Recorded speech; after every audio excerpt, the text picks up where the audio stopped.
জীবনের শেষ বেলায় এসে মনে হবে এক হাত জমির জন্য প্রতিবেশীর সাথে ঝগড়া করা মস্ত বড় ভুল ছিল।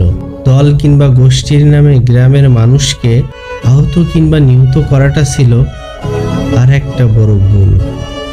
দল কিংবা গোষ্ঠীর নামে প্রতিবেশীর বাড়িঘর ভাঙচুর ও উচ্ছেদ করাটা ভুল ছিল। দুর্বল কাউকে ভয় দেখিয়ে নিজের ক্ষমতা দেখানোটাও ভুল ছিল।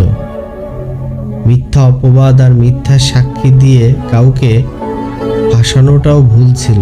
শেষ বেলায় হয়তো আরো মনে হবে ক্লাসের সব থেকে মেধাবী ছাত্র না হলেও খুব বেশি বড় ক্ষতি হয়নি। অনেক টাকা রোজগার করতে না পারলেও বড় কোনো ক্ষতি হয়নি এই জীবনে। মানুষের মনে কষ্ট না দিয়ে মানুষের থেকে দোয়া নেওয়াটাই হয়তো উচিত ছিল, অথচ সেটা কখনো হয়ে ওঠেনি।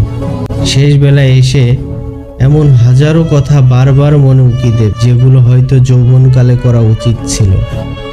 ধন্যবাদ।